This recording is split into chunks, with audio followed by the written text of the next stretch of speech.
Atlanta shimmered under rain that blurred every streetlight into liquid fire. Jalen Pierce sat in the back seat of his idling Bentley, engine rumbling like a restless thought. He had just ended another call with a board that measured human worth in quarterly reports. "Sir, they're waiting for your vote," his assistant Darius said through the speaker. "Let them wait." "You sure?" Cole Media's threatening to pull their stake. "Then let them pull it. I'm not chasing anyone tonight." He hung up before Darius could reply. For the first time in years, Jalen let silence win.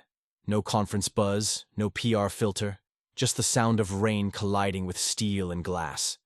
Atlanta was still his kingdom, but lately, the crown felt heavier than it looked. Then, as if the universe wanted to test his patience, the dashboard lights flickered. The Bentley coughed once, twice, then died. Unbelievable. He stepped into the storm. Warm rain slammed his tailored suit, running in tiny rivers down the cuff of his Rolex. He popped the hood and stared at the engine like it had personally betrayed him. "Need a hand?" 3 strangers in a pickup pulled beside him, blue collar, soaked, laughing anyway. Within minutes they helped push the luxury car to the curb. Jalen tried handing one of them a few crisp hundreds. The man blinked. "Sir, this is too much." "No," Jalen said quietly. "That's the exact price of remembering what gratitude feels like." They laughed, shook hands, and disappeared into the storm.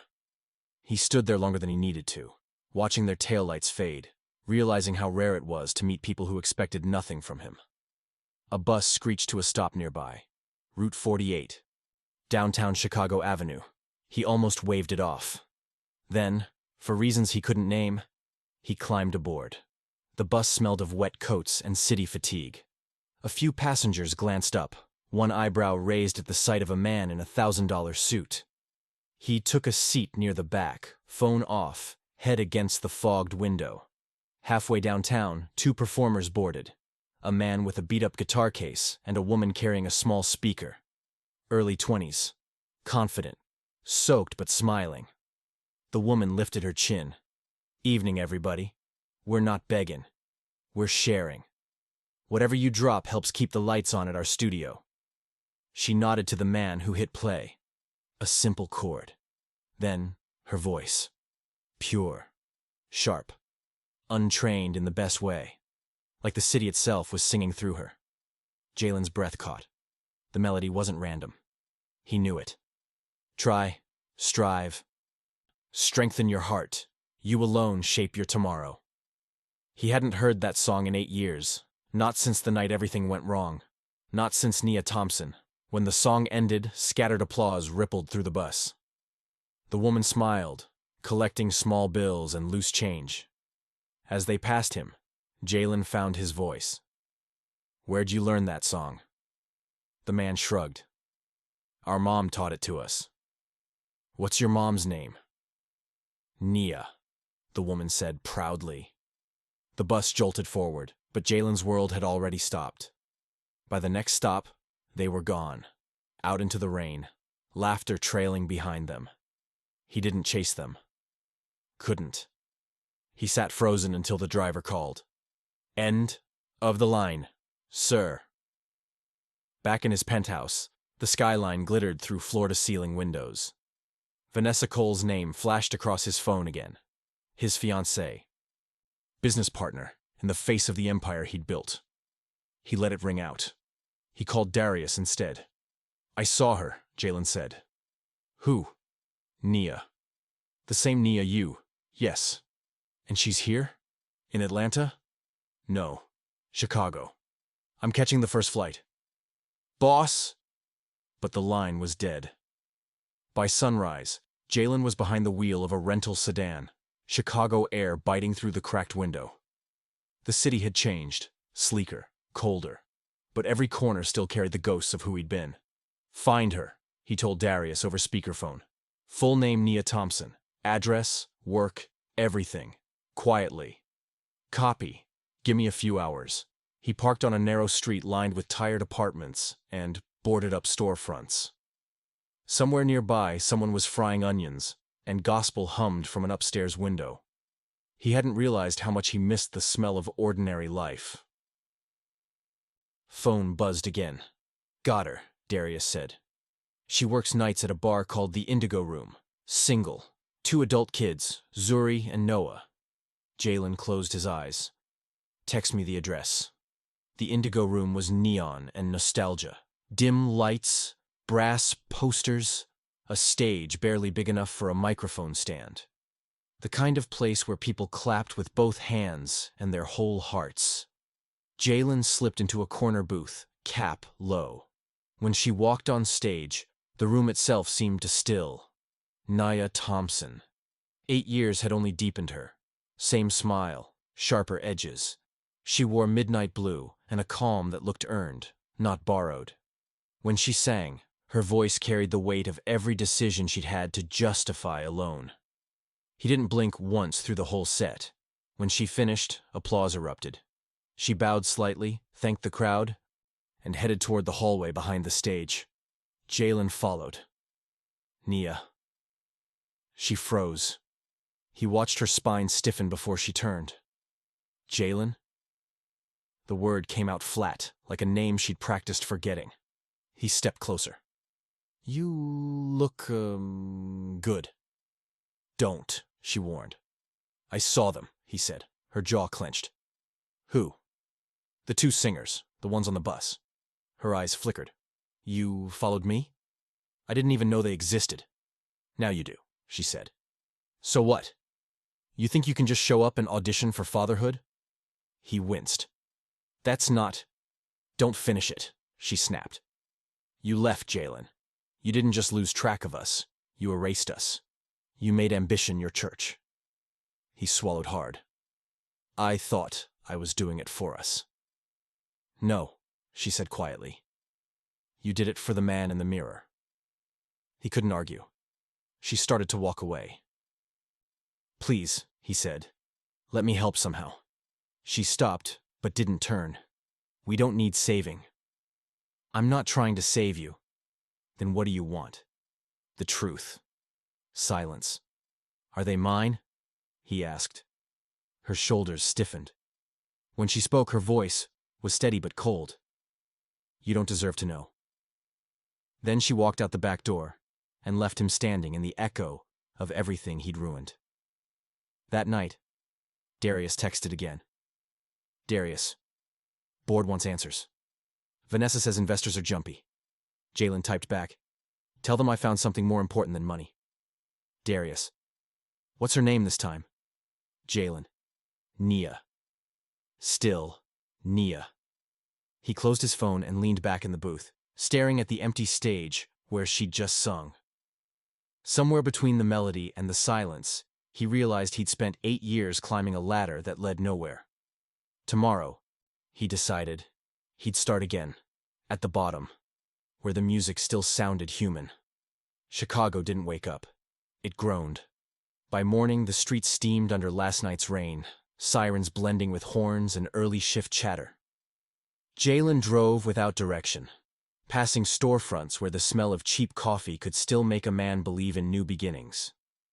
He pulled up near Southside Park, where mothers traded gossip and vendors sold pretzels from metal carts. A small crowd gathered under a pavilion. In the middle stood the 2 singers from the bus, Zuri and Noah Thompson, guitar balanced between them. Their harmonies hit different in daylight. No echo, no reverb, just truth, carried on city wind. People slowed to listen. Jalen stayed at a distance, hands in pockets, heartbeat out of rhythm. When they finished, applause scattered like coins. Zuri thanked the crowd with a shy smile. Noah cracked a joke that earned laughter and a few tips. They were good, really good, real. Jalen waited until they packed up before stepping closer. Zuri, Noah. They turned, cautious but polite. Noah squinted. "Hey, Bentley guy, you stalking our route now?" "Maybe," Jalen admitted. "Or maybe fate's got bad aim." Zuri crossed her arms. "You wanted to ask something last night." You gonna do it, or stand there being poetic? He smiled slightly. Coffee, neutral ground, my treat. The cafe smelled like cinnamon and second chances. Chalkboard menu. Rusty jazz through tin speakers. They slid into a corner booth.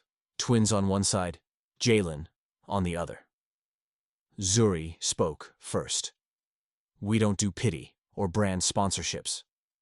I noticed, Jalen said. That's why I'm here. Noah leaned forward. Then why are you here? People like you don't ride buses for inspiration. Jalen folded his hands. Because I heard a song that belongs to someone I wronged, and I need to understand how it survived.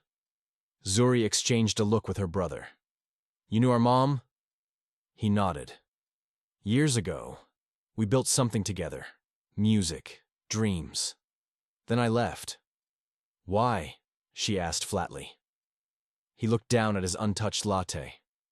Because I thought success could erase the parts of me that felt small. I was wrong. Noah chuckled under his breath. Man, that's therapy talk. Maybe, Jalen said, but it's also truth. Silence settled. The rain started again, gentle this time, tracing lines down the window beside them. Zuri tapped the table. You want a DNA test or something? 'Cause that's usually where these stories go. Jalen shook his head. No tests, just time. If I'm who I think I am, I'll prove it by showing up. Noah raised a brow. You think? I don't have proof, Jalen said softly.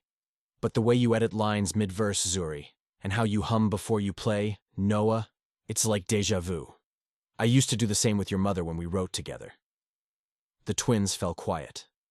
Finally, Zuri asked, She never told us who he was. Just said he wrote half a song and all her heartbreak. Jalen almost smiled. Sounds about right. Zuri studied him carefully. All right, Mr. Pierce. You want a chance to prove you're not another man with guilt and money? Yes. Then show up tonight. We're playing the Blue Line. Rush hour set, 5 p.m. No cameras, no speech. Just be there. I will. She slid out of the booth, guitar case in hand. Noah followed, pausing just long enough to add, If you're lying, she'll smell it. She always could, Jalen murmured. Rush hour in Chicago is its own religion. Crowds packed shoulder to shoulder, everyone half late and pretending not to care. Jalen found a spot near the end of the platform, cap low, hands jammed in his coat pockets. Zuri and Noah tuned up under a flickering light. The first chord rose above the noise. Commuters turned, curious. Within minutes, the rhythm of the city shifted. Phones lowered. People listened. Jalen stayed in the back, invisible but present. When Zuri's eyes met his across the crowd, she didn't flinch or smile. She simply saw him. After the set, he waited until they'd packed up before approaching. You kept your word, Noah said. So did you, Jalen replied. Zuri nodded once. Okay, Bentley man, maybe you're not full of smoke. She handed him a flyer, hand-drawn, creased. Indigo Room Showcase, Saturday 8 p.m. At the bottom, hosted by Nia Thompson. She's performing again, Zuri said. You want to talk? That's your shot. But don't blindside her. She's done being blindsided. I won't, Jalen promised. Saturday night. Same stage, new heartbeat. The Indigo Room overflowed. Standing room only, neon sign buzzing like a pulse. Jalen arrived early and chose the same back corner. No champagne this time. Just water, nerves, and memory. Zuri and Noah opened with a stripped-down version of Try, Strive, Strengthen Your Heart. Their mother joined midway, harmonizing like muscle memory. The crowd roared. When the final note lingered, Nia turned toward the audience and froze. She saw him. For a heartbeat, the world held still.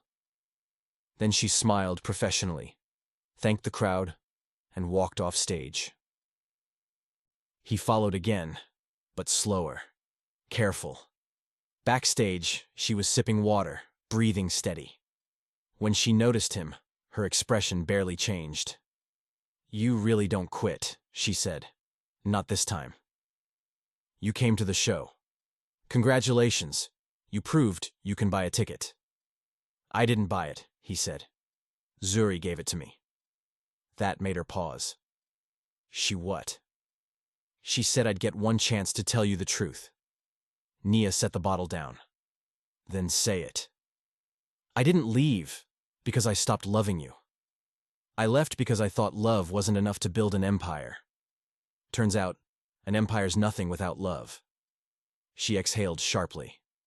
"You practiced that line?" "No. It practiced me." Nia laughed, short and bitter. "You really think words can make up for years?" "No," he said quietly. "But they can start the apology." She crossed her arms. "You ever wonder what those years looked like from my side? All the time. While you were signing deals, I was washing dishes at a diner. While you were on magazine covers, I was patching cables at open mics. You left me with dreams and debt. I can't change that," he said, "but I can help you now, on your terms." She stared at him, searching for the con. "My terms? Full credit for your work, independent production under your name. And I stay off the press releases." "Why?" she asked softly. "Because this isn't about me anymore." Something shifted behind her eyes. Something that wasn't forgiveness, but wasn't hatred either. "You really think you can fix the past?" she whispered. "No. But I can stop running from it." She looked away, blinking faster than she wanted. "You still talk like a man who's used to getting yes. Then teach me what no sounds like." Nia almost smiled. "Careful. I'm fluent." They stood there, storm quiet, the hum of the crowd muffled by the walls. When she finally spoke, her voice was softer. "If you mean it, Jalen, don't call me. Show up where it matters." "Where's that?" "Monday. Community session at the youth center on 63rd. We rehearse there. No suits, no press, just work." He nodded. "I'll be there." That night rain started again as he walked to his car. Darius called.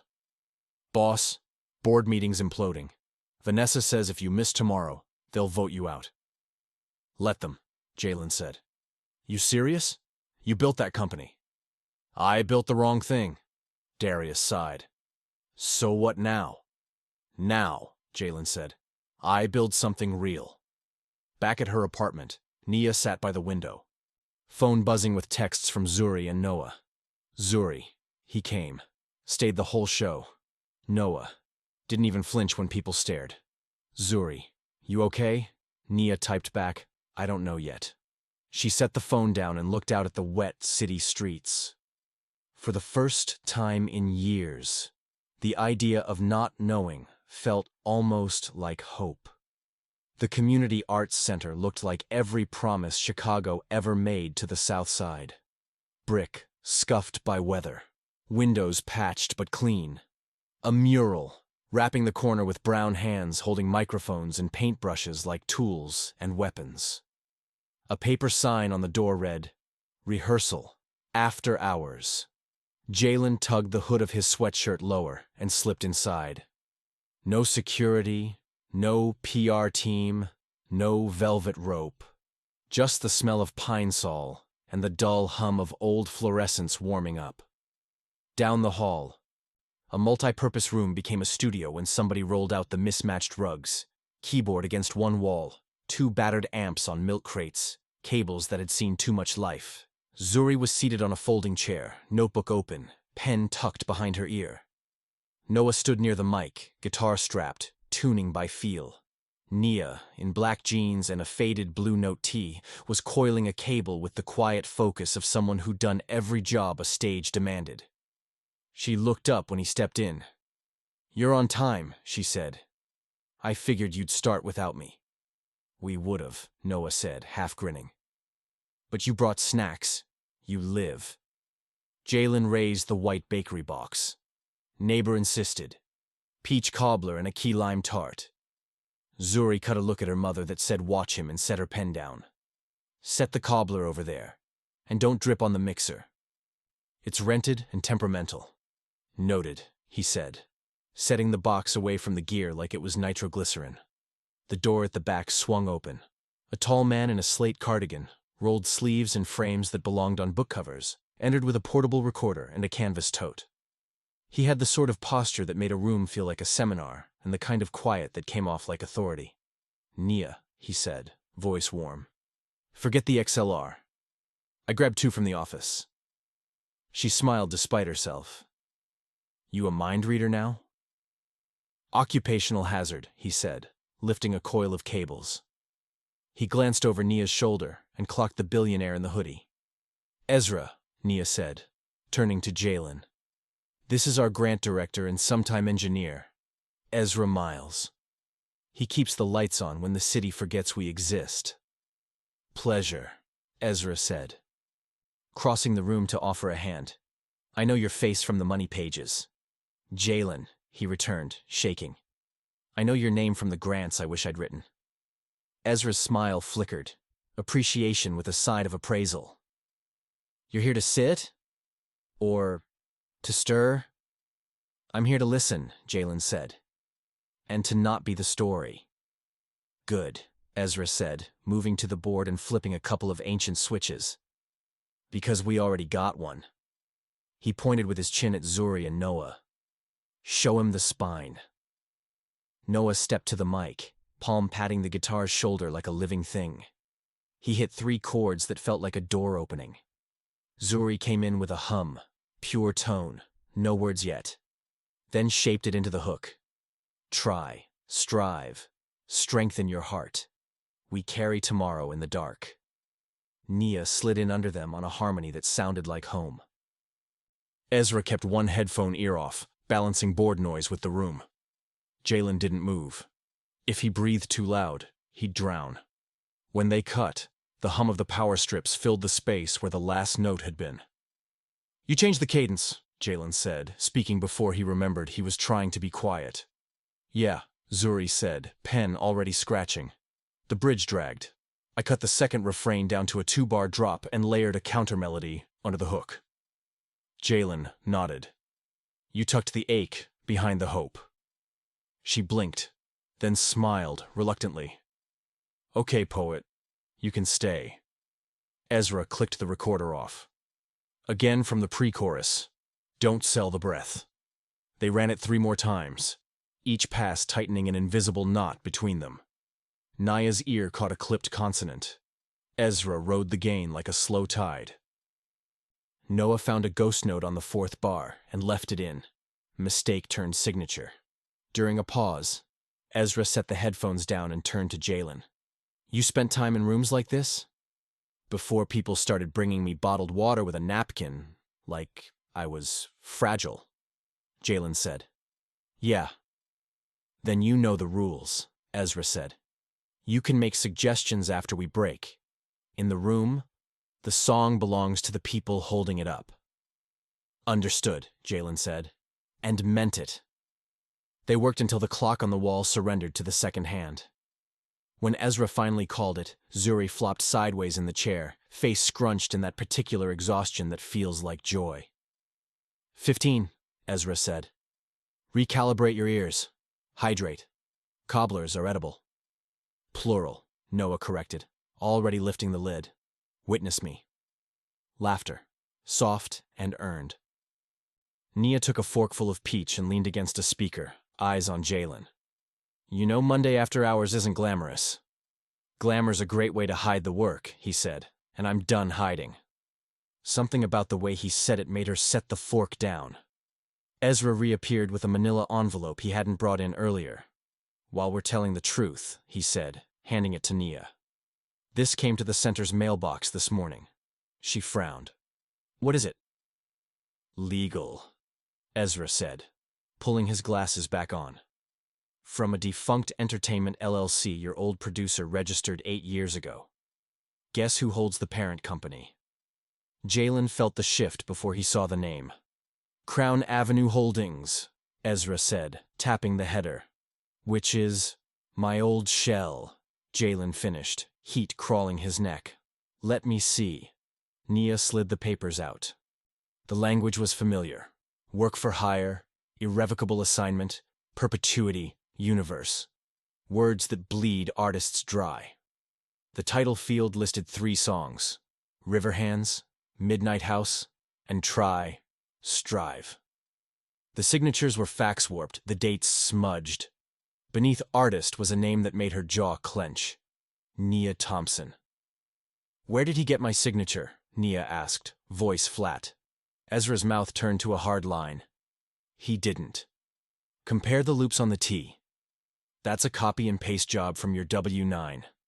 Sloppy, but ugly. Jalen's throat went dry. Let me make something clear. I never saw this. I never commissioned this. Crown Avenue was a parking lot for assets the board wanted me to hold, but not carry. They papered deals, moved catalogs, made efficiencies. I didn't know your name was on anything. Convenient, Nia said. The word a knife laid politely on a table.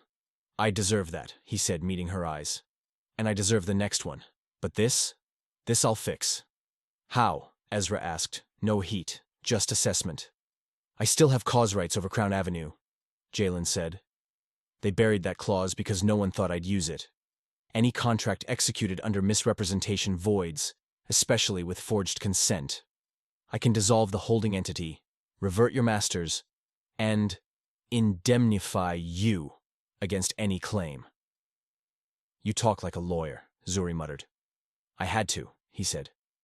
Too many rooms where the only power is the paragraph. Nia folded the papers neatly, as if the edges could make sense of the violation. And if you do all that, then what? Then the songs are yours, Jalen said. And so is the decision about me. Ezra watched him like a man grading a thesis. This isn't charity. She'll need counsel independent of you.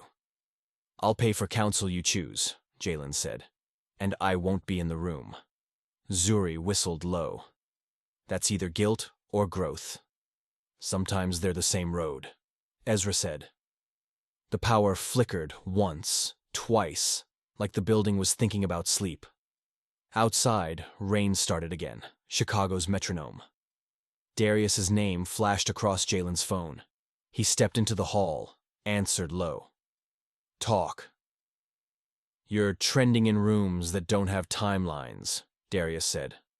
Cole Media is pushing a stability narrative. Board convenes Wednesday. Motion on the table to restore investor confidence by replacing the CEO. I'm not the CEO anymore, Jalen said. According to filings, you are, until you're not, Darius replied. And Vanessa? She's straddling a razor. Officially, she's neutral. Unofficially, she texted me 3 words. Make him safe. Jalen stared at the gray institutional paint. There's more. Yeah, Darius said. A black SUV watched you go in, stayed parked. No plates that make sense. You want me to send a team? No, Jalen said automatically, then softened. Yes. Keep it quiet. This is their neighborhood, not mine. I won't turn it into a circus. You picked a good hill to bleed on, boss, Darius said. Just remember, some folks bring paper cuts, some bring knives. Jalen hung up and turned back into the room. Noah was noodling through an old Donny Hathaway lick. Zuri was making tea with a kettle that hissed like an attitude. Ezra was labeling files on a Sharpie-striped hard drive. Naya was rereading the forged contract like the ink could confess. He walked to her slow. There's a board meeting Wednesday, he said. They'll try to cut my legs. I'll be in a different building dissolving the shell that stole from you. She looked up. You really going to war with the people who made you rich? I'm going to war with the part of me that thought that made me a man, he said. The rest is logistics. Ezra capped the Sharpie, the sound a small punctuation. If you crack that entity, There's fallout. They'll come for you in the press. Maybe worse. Jalen shrugged a shoulder. I have lawyers, and a spine I remember how to use. A beat. Ezra nodded once. Decision made. Then until the paperwork is clean, these sessions stay off the grid. Files live on 2 offline drives. We bounce a live mix to a cassette for reference. A cassette? Jalen said, lips quirking. Ezra smiled. Tape doesn't get hacked. Zuri popped back up with tea. He's right. Analog never betrayed anyone who treated it right. Noah strummed a chord. Except that one Tascam in 19. That was you, Zuri and Ezra said in unison. You see what I live with? Noah grinned. Nia's phone buzzed on the amp. Unknown number. She frowned. Hello? A woman's voice. Polished. Controlled. Nia? Vanessa Cole. Nia's eyes cut to Jalen. He went still. I'd like to meet, Vanessa continued. Woman to woman. Nia's tone cooled. About? About your catalog, Vanessa said. And about protecting what you've built from becoming collateral damage in a man's redemption arc. Nia held the phone away for a breath, then back. Tomorrow, noon, Indigo Room. No entourage. Agreed, Vanessa said. And Nia, bring someone who reads fine print. The line clicked. You're popular, Ezra said lightly. Vanessa, Jalen said, as if the name were a diagnosis. Your ex? Zuri asked, eyes bright with the wrong kind of curiosity. Fiancé, he corrected. Former, recent. That's not messy at all, Noah muttered. Nia slipped the phone into her back pocket. I can handle her. You shouldn't have to alone, Ezra said. I'll be there. Jalen bit down the instinct to say me too. This would be Nia's victory, or her warning. His presence would tilt the table.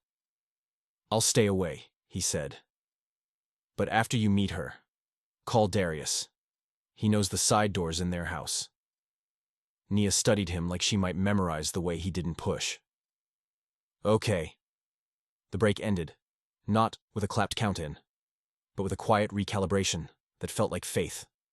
They ran the song again, tighter, sadder, truer.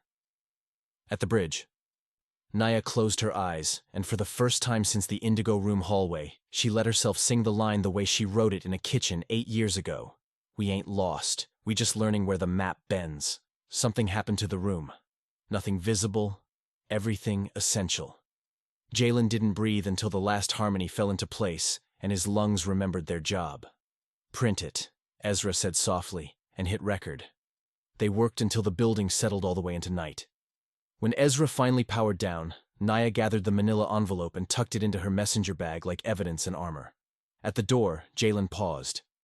Whatever Vanessa says tomorrow, remember she's better at strategies than truth. Like you? Nia asked, not unkind. I'm learning, he said. Outside, the rain had become a fine mist.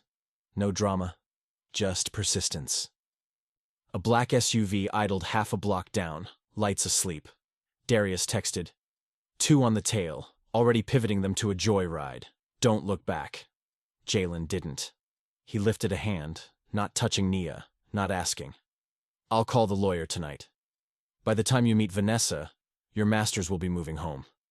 She didn't smile, but something in her face loosened by a degree you could feel if you'd earned it. See you Wednesday, she said. Wednesday, he echoed. Zuri and Noah peeled off toward the train, grown, laughing soft, carrying their instruments like flags. Ezra locked the metal door with 2 clicks and turned the deadbolt with a grunt that said, I keep what's inside safe. Jalen walked to his car alone. As he pulled out, his phone blinked with a new message from a number he didn't recognize. Unknown. You think you can burn Crown Avenue without scorching your hands. Watch Wednesday. See, he didn't forward that to Darius. Not yet. He just tightened his grip on the wheel and drove toward a version of himself that might finally survive the morning. Back in the studio-turned-sanctuary, Nia slid the forged contract onto her kitchen table. smoothed the creases, and breathed. Ezra set a portable scanner down beside it, warming up with a soft whir. "Ready?" he asked. Nia looked past the paper to the cassette rolling on the counter, the tiny reels spinning a quiet revolution. "Ready," she said. They scanned, saved to 2 drives, labeled 3 envelopes. Ezra poured coffee that tasted like resolve. Zuri texted a joke about the cobbler saving lives. Noah sent a voice memo with a riff he wanted to tattoo to the bridge. And for the first time in a long season, the future didn't feel like a courtroom. It felt like a studio. It felt like a door. When the rain finally stopped, the city exhaled. And somewhere uptown, a boardroom sharpened its knives, while a woman in heels circled a date on her calendar in red. The next day started gray and humid. One of those Chicago mornings where the clouds hang low enough to make everyone look like they're carrying secrets. Nia woke up early. She didn't sleep much after the call. Her phone screen still glowed faintly on the nightstand, the text thread with unknown Vanessa Cole staring back like an unfinished argument. She rolled out of bed, pulled her curls into a loose bun, and set a pot of coffee on the stove. The smell filled her small kitchen. Dark roast and quiet resolve. At 10:30 a.m., Ezra knocked on the door. Punctual as sunrise. "You ready?" he asked. Nia zipped her leather jacket. "As I'll ever be." He handed her a manila folder. Hard copies of the forged contract, your tax signature from the year they cloned it, and the scan timestamps. Facts are armor. She exhaled. "Thanks, counselor." He grinned. "I'm not a lawyer. I'm just a man who reads fine print faster than most liars." The bar looked different in daylight. Emptier, smaller, honest. Sunlight cut through dust like theater lights catching the truth mid-air. Vanessa Cole arrived 2 minutes early, all precision and perfume. Slim navy pantsuit. Heels that meant business. Posture that meant she'd never lost an argument she cared to win. Nia watched her walk in, spine straight, eyes scanning the room like a predator measuring distance. "Ms. Thompson," Vanessa said, offering a hand that could freeze oceans. "Ms. Cole," Nia returned, shaking it just long enough to be polite. Ezra stood slightly behind Nia, not hovering, just there, steady as a doorframe. Vanessa smiled thinly. "Relax. I didn't come to start a war. I came to stop one." "That's interesting," Nia said, "considering your people drew first blood 8 years ago." Vanessa's gaze sharpened. "If this is about the Crown Avenue paperwork, I know. I saw it." "Then, you know it's forged," Ezra said. Vanessa turned to him slowly. "And you are?" "Ezra Miles, Grant Director for the 63rd Arts Center. I'm advising Nia today." "Advising?" Vanessa's lips curved. "Careful, counselor. This isn't your playground." "Neither is she your property," he said evenly. The temperature dropped 5 degrees. Vanessa slid a folder from her bag and placed it on the table. "I'm not here to claim ownership. I'm here to warn you. The board already knows Jalen intends to dissolve Crown Avenue. They're spinning it as corporate sabotage motivated by a personal affair. Once that narrative hits the press, everyone associated with him, including you, will burn." Nia folded her arms. "That sounds like a threat." "It's not," Vanessa said smoothly. "It's a forecast." Ezra opened the folder. Press statements, draft headlines. A PR plan titled Project Phoenix. He frowned. "You're pre-writing the hit piece?" "I'm mitigating damage," Vanessa said. "Jalen's choices will tank 3 companies if I don't control the optics. I'm giving you a lifeboat, Ms. Thompson." "And what's the price of the seat?" Nia asked. Vanessa clasped her hands. "Sign a statement confirming that Jalen acted without your consent, but that you appreciate Crown Avenue's initial investment in your early career. It keeps you clear, keeps us stable, and keeps him contained." Nia's laugh was low and humorless. "So, I lie politely. You tell a version of the truth that keeps you working." Ezra leaned forward. And what do you get? Vanessa's smile never faltered. Continuity. I keep my empire intact. She turned to Nia. Listen, I don't hate you. I barely know you. But men like Jalen, they fall apart. And they like to take women down with them. Don't let him use your story to fix his conscience. Nia's jaw tightened. He doesn't need me to fall to rise. Doesn't he? Vanessa said softly. Every empire needs redemption to sell. He's crafting his. You're the perfect headline. Billionaire reunites with lost muse. Don't become his marketing strategy. Silence. The hum of the old fridge filled the space. Nia finally said, You talk like someone who used to love him. Vanessa's mask flickered for half a second. I built him. And when he stopped performing? Nia asked. You replaced him with a scandal? Vanessa's eyes glinted. When he stopped performing, I learned the difference between loyalty and leverage. Ezra stood. We're done. Vanessa rose, unbothered. Suit yourself. But if you think his company will let him dismantle Crown Avenue quietly, you're underestimating how many rich men fear their own paper trail. She smoothed her blazer and headed toward the exit, heels clicking like punctuation. At the door, she turned.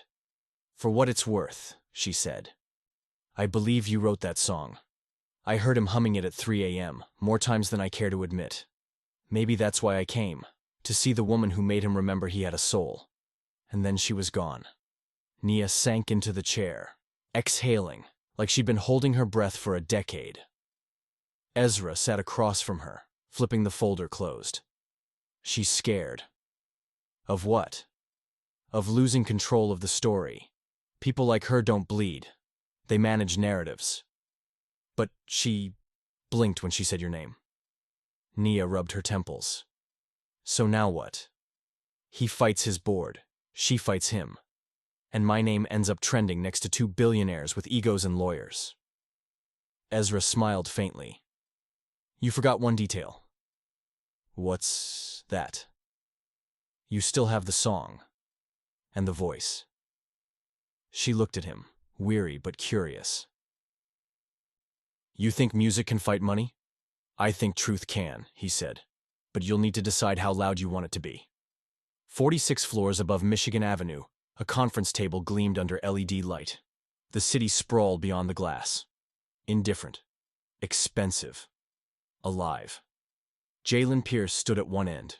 Gray suit immaculate. Tie gone. Across from him, 12 faces, lawyers, shareholders, advisors, arranged in a semicircle of polite hostility. Vanessa sat in the middle, perfect posture, calm as glass. The chair of the board cleared his throat. Mr. Pierce, as you've been informed, today's meeting concerns unauthorized dissolution proceedings related to Crown Avenue Holdings. We need clarity before voting on your continued role as CEO. Jalen placed a folder on the table. Then you'll have it. Crown Avenue acquired 3 songs through fraudulent documentation. The artist's signature was forged. Under corporate law, those assets are null. I've initiated reversion and closure. Murmurs. Vanessa didn't look up. The chair frowned.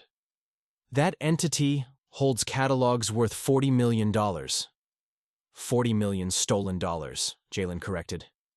You can either profit from theft or stand with integrity. Choose. Vanessa's voice cut through the noise, smooth, calm, lethal. Integrity doesn't keep investors.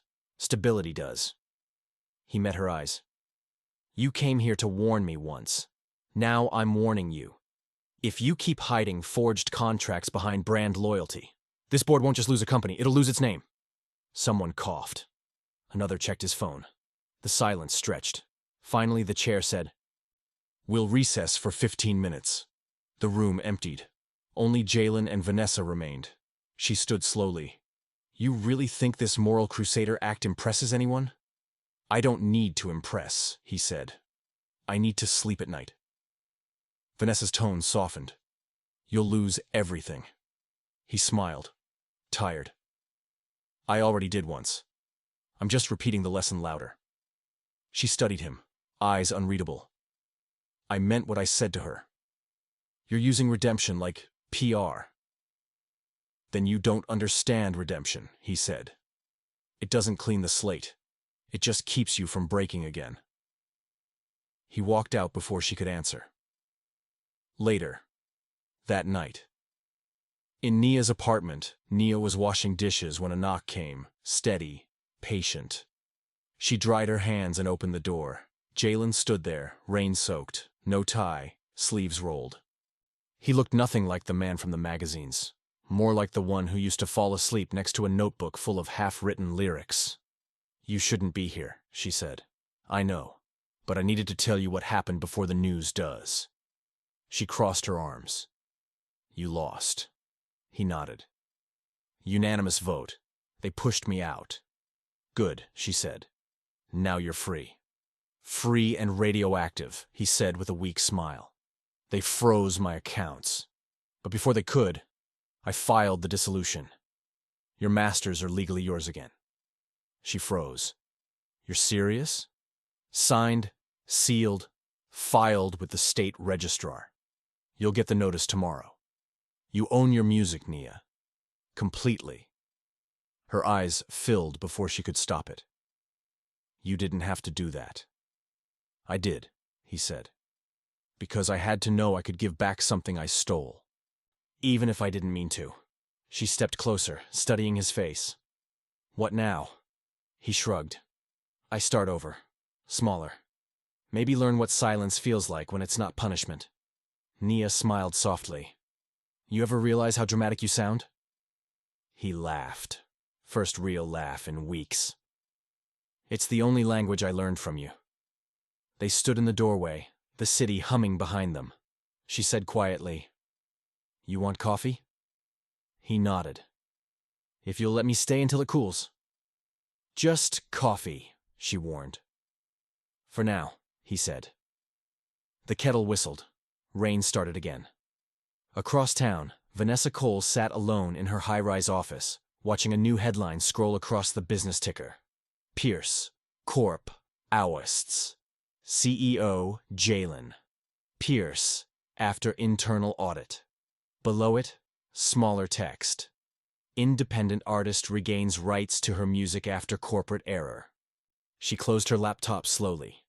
For a second, her reflection in the black screen looked almost human. Then she whispered, Round 2. By dawn, Chicago was buzzing. Every phone screen, every commuter radio, every headline carried the same words. Billionaire ousted after secret deal scandal. And right below it, unknown singer at center of music rights war. Nia woke to 27 missed calls, half from numbers she didn't recognize, the other half from numbers she used to avoid. Her notifications scrolled like static. Bloggers, reporters, producers. Some wanted interviews. Some wanted dirt. All wanted a story. She shut the phone off, pulled on her robe, and went to the window. Outside, her street looked the same. Delivery trucks, a neighbor walking her dog, a teenager skateboarding past a puddle. But everything had changed. The kettle whistled. She didn't move to stop it. A knock came at the door. 1, 2, 3. Firm, deliberate. She hesitated, then cracked it open. Ezra stood there, holding 2 coffees and a folded newspaper. You're on the front page, he said. Twice. She took the paper. The photo was grainy but clear. Her face mid-song at the Indigo Room, microphone in hand, passion etched like proof. I didn't ask for this, she murmured. Nobody ever does, Ezra said. But you might as well decide what story they're telling. He set the coffees down and pointed to the headline below hers. Pierce falls. Artist rises. The voice behind the empire's undoing. Vanessa's spin, he added. She's framing it like you inspired his downfall. Romantic tragedy sells better than corporate reform. Nia's jaw clenched. Of course she is. He leaned against the counter. The question is, what are you going to sell? Pity or power? Nia turned to the window again. I'm tired of surviving scandals. I just want to sing. Then sing louder, Ezra said, simply. Drown out the noise. Jalen walked out of the courthouse into a wall of cameras. Rain slicked the marble steps. Reporters pressed forward like a tide. Mr. Pierce, comment on your resignation? Is Nia Thompson involved romantically? Are you planning legal action against Cole Media? He kept walking, face calm, voice low. No comment. No statement. Not today. The flashes followed him to the car. Inside, Darius waited behind the wheel. Earpiece in, jaw tight.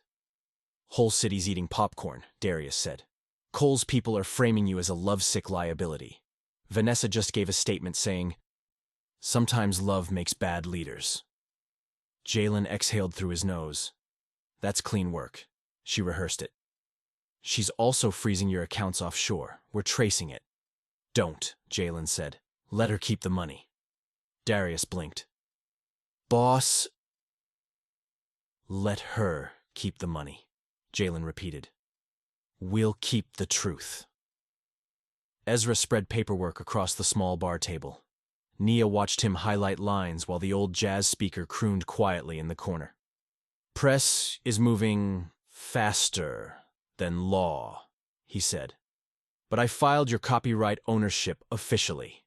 You're now sole holder of your catalog, all mechanical and performance rights included. She blinked. Just like that? He smiled. Nothing's just like that. But, yes, you're clean. The door chimed.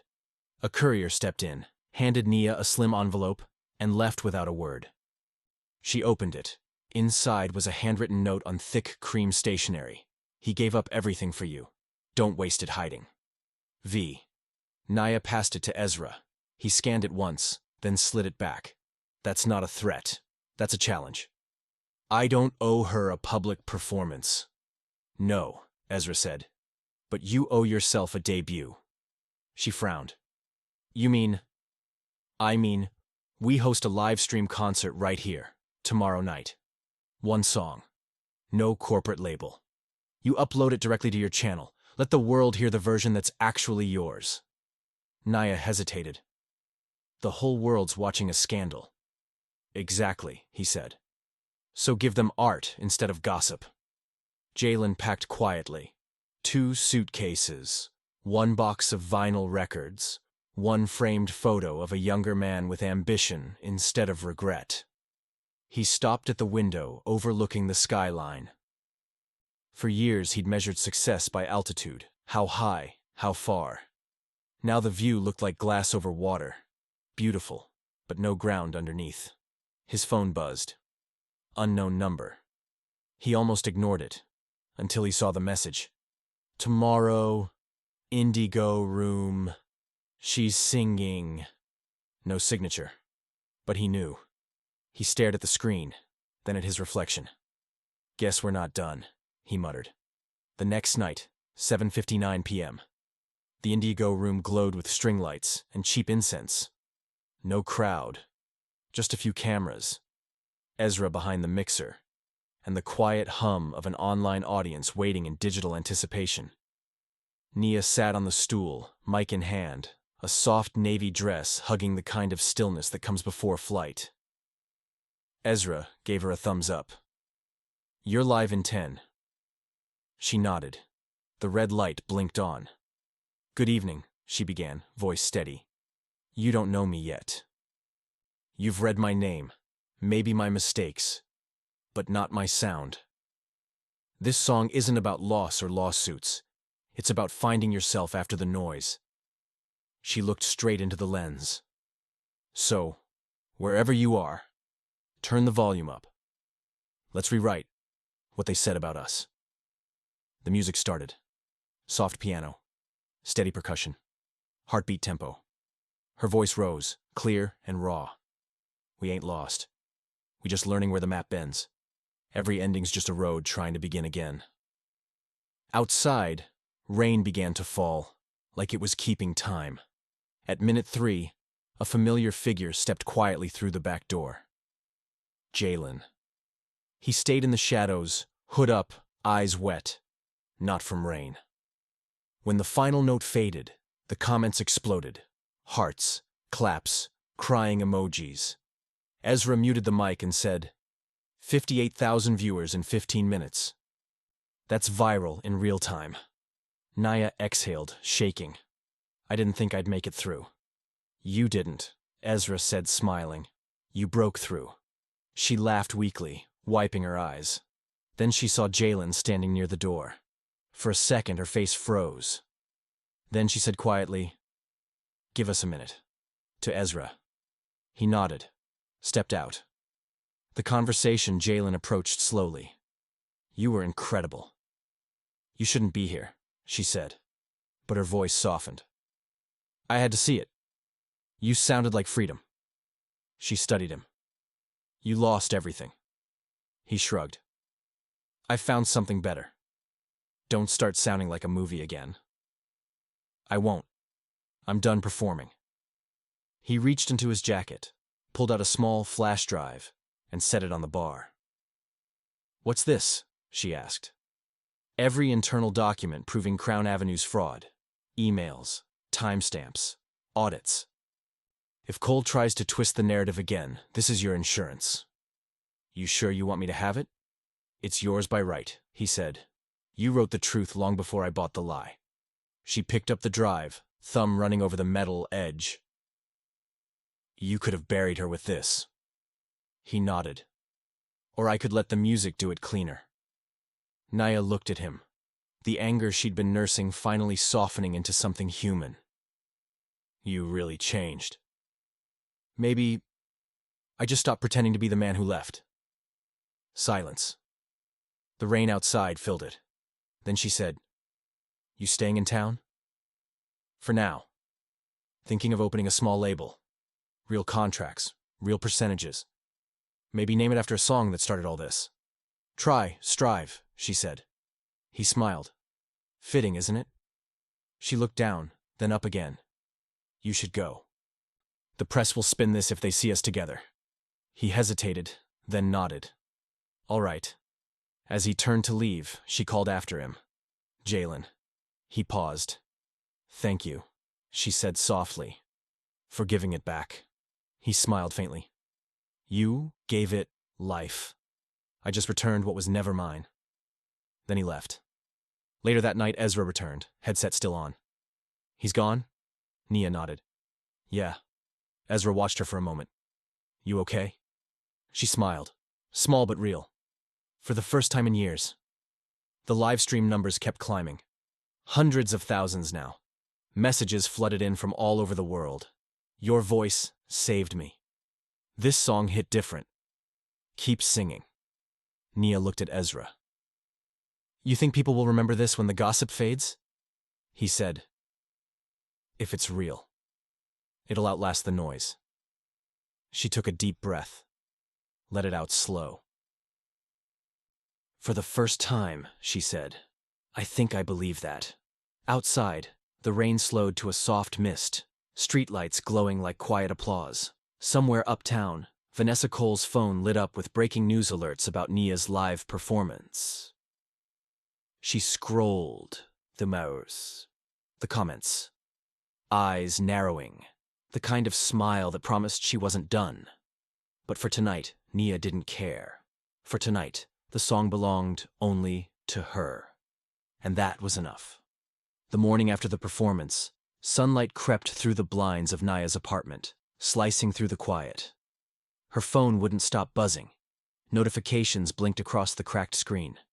Mentions, reposts, interviews, producers asking for rights, radio, stations, begging for exclusives. She'd gone viral overnight. For a moment, she just sat there, staring at the phone. Then she turned it face down and whispered, Not yet. Ezra came by not long after, still in his same gray hoodie, carrying bagels and exhaustion. You trending #2 in the country, he said, dropping the bag on the table. You're bigger than the scandal now. Naya poured 2 mugs of coffee, eyes distant. Vanessa won't let that last long. She doesn't get to decide anymore, he said. You own the masters. The story's yours now. Nia smiled faintly. You say that like it's simple. It is simple. It's just not easy. Before she could answer, her phone buzzed again. Not social media this time. A text. Unknown number. Nice performance. You're welcome for the exposure. V. Nia laughed under her breath, but it wasn't amusement. She's fast. Let her talk, Ezra said. You've got the world listening. She's got a boardroom full of people who only pretend to. He unfolded his laptop and slid it toward her. Read this. The live stream hit 600,000 views in 12 hours. Every blog that dragged you last week is now calling you a symbol of resilience. Nia scrolled through headlines. The song that brought down an empire. The woman who reclaimed her voice. She frowned. They make it sound like I wanted this war. Ezra leaned back. The world likes drama. Give them truth instead. Truth sells longer. She pushed the laptop aside and stared out the window. You really think I can come back from this? He smiled gently. You already did. You just don't see it yet. They sat in silence for a while, the city humming outside. Then her phone buzzed again. Another text, this time from Jalen. They're coming after me, Naya. Vanessa went public. She's calling it theft by emotional manipulation. I need to see you. She sighed and rubbed her temples. Here it comes. Ezra looked up. You don't owe him anything. I know. Then don't go. She hesitated and stood anyway. If I don't, she'll twist it. If I do, maybe I get to end it. Ezra's jaw tightened. You sure that's all you want? To end it? She didn't answer. By the time she reached the downtown hotel, cameras already crowded the entrance. Reporters were shouting questions about Jalen Pierce's downfall, Cole Media's new lawsuit, and whether she was the mystery woman behind the empire's collapse. She slipped through the side entrance, heart pounding. Upstairs, the suite was dimly lit, curtains drawn. Jalen stood by the window, shirt untucked, tie discarded. The ghost of a man trying to hold himself together. You shouldn't have come, he said quietly. You texted me, she replied. He gave a small, tired smile. You're right. I didn't expect you to answer. She crossed her arms. What do you want, Jalen? I wanted to warn you. Vanessa filed a defamation suit this morning. She's claiming your live stream contained implied libel against her company. It's nonsense, but she's doing it for noise. Nia let out a sharp breath. Of course she is. I'll handle it, he said. You? You don't even have a company anymore. I have enough, he said. Enough to fight her the right way, this time. She studied him, skeptical. And what's the right way? Without turning you into a headline again. Naya took a step closer. You can't protect me, Jalen. You tried that once, remember? You lost everything because you thought power could buy peace. He nodded slowly. You're right. I can't protect you, but I can help you finish this. She frowned. Finish what? He reached into his jacket and pulled out a small flash drive. This is everything Cole Media's been hiding. Email trails, contract tampering, investor cover-ups. If this goes public, Vanessa doesn't just lose her job. She loses her empire. She hesitated. You want me to leak it? I want you to decide what truth is worth. You have reach now. People believe you. If you release this, you'll burn her down. But you'll burn yourself too. Everyone will say you planned this from the start. Nia took the drive, turning it over in her fingers. You sure this isn't revenge? He shook his head. No. Revenge was last year. This is freedom. She stared at him for a long moment. You really think this makes us even? He sighed. I don't think we'll ever be even. Her eyes softened. Then maybe we stop trying. Jalen smiled faintly. Maybe. She left the hotel just before dusk. The air was heavy with rain, the kind that tastes like electricity. Cameras flashed again, but this time she didn't flinch. When she got home, Ezra was pacing by the window, phone in hand. Tell me you didn't go. I did, she said. He groaned. Nia. She handed him the flash drive. He gave me this. Ezra froze. What is it? Proof, she said simply. He turned the drive over, eyes narrowing. You know what happens if we use this? Yes. Everything burns. And if we don't? Vanessa wins. Ezra stared at her. So what's the plan? Nia leaned against the table, exhausted but steady. We go live again. Tomorrow night. He blinked. You're serious? I've been silent for 8 years, Ezra. If this is how I lose, at least I'll lose telling the truth. He nodded slowly. Then let's make sure the whole world hears it. The next evening, the indigo room filled again, brighter this time. No investors, no reporters, just cameras, the low hum of equipment, and 2 people preparing to risk everything. Ezra checked the feed. We're live in 30 seconds. Nia adjusted her mic, her hands trembling. If this ruins me, you better make it look poetic. He smiled. You already are. The red light blinked on. Nia looked straight into the camera. Last night, someone I once loved gave me something. Not money, not fame, but truth. It belongs to you now. She held up the flash drive. This contains every lie that built an empire on stolen art. I'm not here to destroy anyone. I'm here to remind the world that silence is how thieves get rich. She plugged it in. The screen behind her filled with emails, contracts, Vanessa's signature, approving every forged deal. The comment section exploded. Reporters scrambled. Within minutes, hashtags trended worldwide. Ezra whispered, You just lit the match. Nia stared at the camera, her voice breaking but firm. I spent years being the background to someone else's success. No more. This time, I own every note, every lyric, every consequence. She stepped back. Play it. The song began, stripped down, raw, her voice steady over the storm of truth scrolling behind her. When the final chord ended, she whispered, That's all I ever wanted, for the truth to sound like music. By midnight, the video hit 3 million views. Vanessa's PR team shut down comments, investors panicked, and Cole Media's stock plummeted. Jalen watched from a small cafe, his hands wrapped around a cup of black coffee, a faint, relieved smile on his face. Across the city, Ezra sat beside Nia, watching the numbers climb. You just changed the game, he said. Nia leaned back, tears in her eyes. No. I just stopped playing it, he smiled. Same thing. Outside, thunder rolled one last time.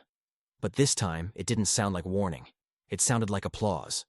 By morning, the city felt different. Billboards that once carried Cole Media's sleek ads now flashed news alerts about federal investigations and CEO resignations. The streets buzzed with murmurs. Everyone had an opinion about the singer who'd taken down an empire with one live stream. Nia stood by her window, the soft light catching her face. She wasn't dressed like a star or a rebel. Just herself. Plain shirt.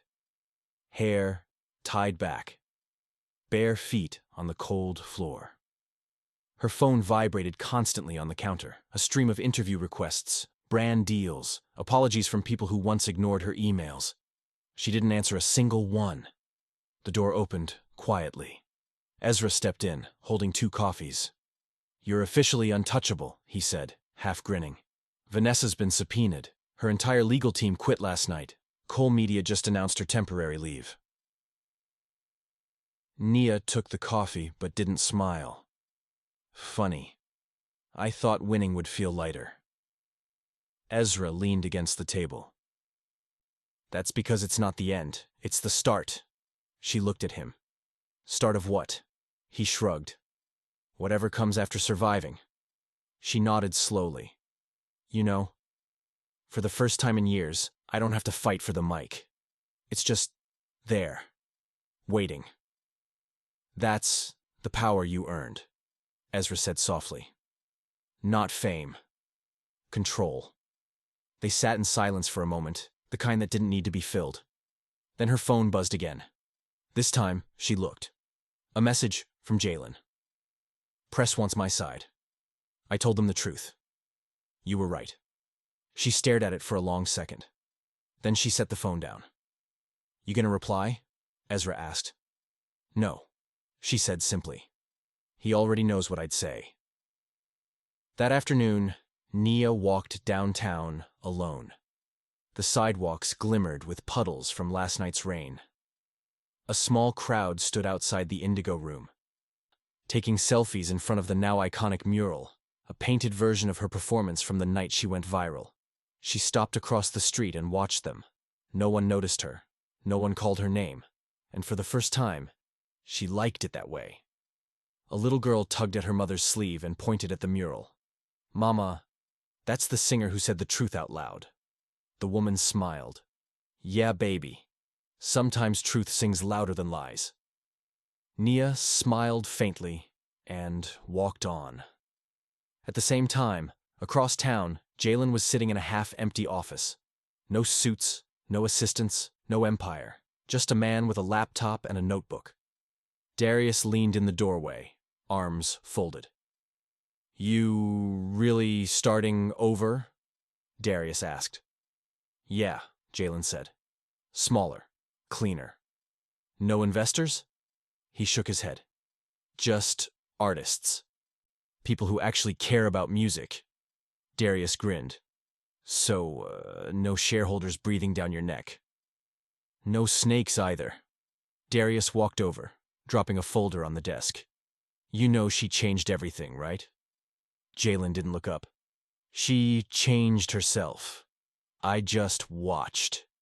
He opened the folder. It was a proposal, a new label. Try Strive Records. Underneath, a tagline. Where truth gets royalties. 3 months later, Nia sat in a studio in Atlanta, headphones on, mic inches from her lips. The hum of the console mixed with the soft rhythm of rain outside. Ezra stood behind the glass, giving her a thumbs up. This was her first album under her own name. No label logos. No contracts written in fine print. Just her, the music, and the message. She began to sing, a slow, emotional track titled After the Fire. You took the flame and burned my name. But I rose higher, unashamed. Every scar I wear still shines, proof I lived, not just survived. Her voice cracked, perfectly imperfect. That kind of honesty couldn't be mixed or mastered. When she finished, Ezra spoke through the intercom. That's it, Nia. That's the one. She exhaled, tears threatening. You sure? He smiled. It's the truth. People always know when it's real. A few weeks later, the single dropped. It wasn't promoted by a label. It didn't need to be. The internet did what the internet does when something feels authentic. Within 24 hours, the track hit #1. Streaming platforms crashed under the weight of new listeners. Hashtags trended again, but this time, not for scandal. After the Fire. Nia rising. Truth sounds. Like this. That night, she went live. Not to perform, but to talk. Sometimes, she said softly, the people who try to silence you are just afraid of what your truth sounds like. Don't wait for permission to speak it.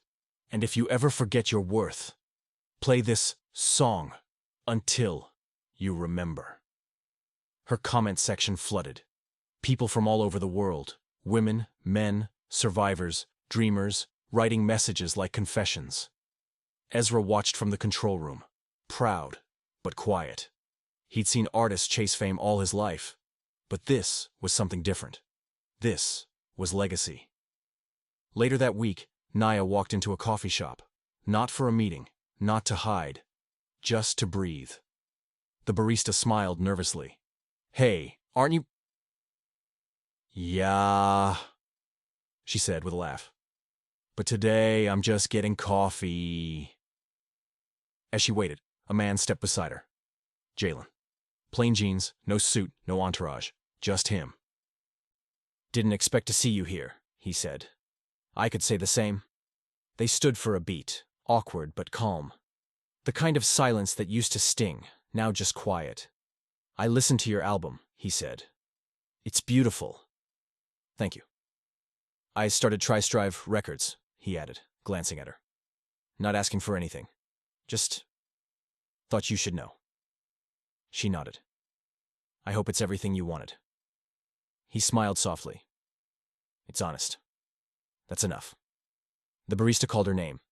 She took her cup, turned to go, then paused. "Jalen?" He looked up.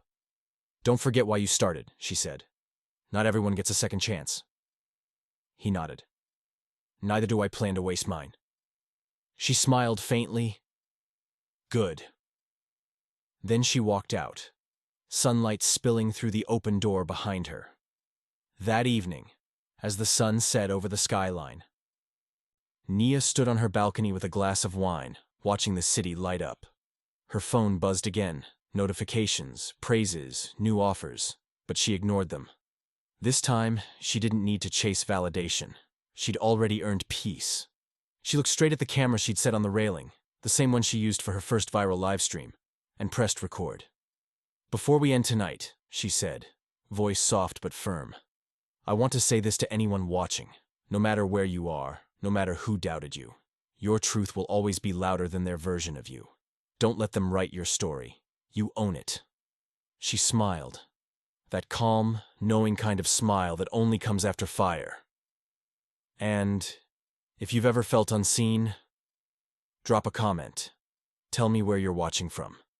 Because from now on, we rise together." She winked, raised her glass to the lens, and whispered, "Subscribe, stay strong, and never let silence be your song." The screen faded to black, and for the first time in her life, Nia wasn't performing. She was free.